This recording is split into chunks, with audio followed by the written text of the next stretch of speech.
different uniforms, the same aim: securing the border between Latvia and Belarus. For the past 2 months, Latvian border guards and the country's military have been patrolling the EU external border. That's because there has been a surge in illegal crossings. Latvia, an EU country, is currently a prime destination for migrants from Syria, Afghanistan and several African countries who enter from Belarus.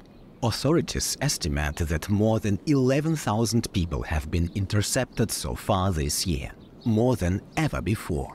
This crossing point is closed and has been secured. There is no traffic passing through here anymore. But Latvia's border with Belarus is almost 173 kilometers long. 80 kilometers of that are now protected by this fence. It's been built in the last few months and it's being extended. But it's not enough to deter everyone. They try to climb over the fence. Some of them, they are trying to dig under the fence. So there are still quite many cases when they try to damage the fence. They are very creative and trying to use all the opportunities and ways to get in.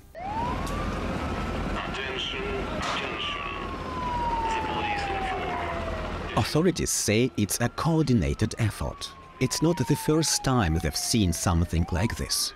2 years ago, thousands of migrants stormed the border between Belarus and Poland. It was allegedly encouraged by Belarusian leader Alexander Lukashenko as a way to exert pressure on the EU in retaliation for sanctions on Belarus. Most of the migrants were headed to Western European countries like Germany, which are still favored destinations. German authorities say that now migrants are being smuggled on a route through Turkey, via Russia, and from there on to Belarus, and then into the EU. Lukashenko is playing the same deceitful game as Putin. We have to watch this carefully, especially with Belarus, which is de facto dependent on Russia. Both are using migration as a weapon to tear our society apart and destabilize Europe.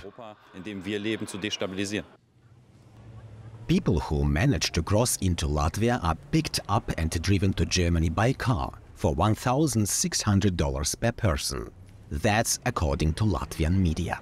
Those caught attempting to cross are returned to Belarus, a policy criticized by human rights organizations.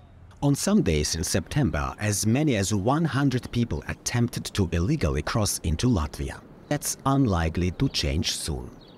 We would like to be optimistic, but we still have to be realists. And the situation, currently, there is no any sign about possible improvement. In the meantime, Lithuania and Estonia have sent reinforcements to Latvia to help secure the EU eastern border.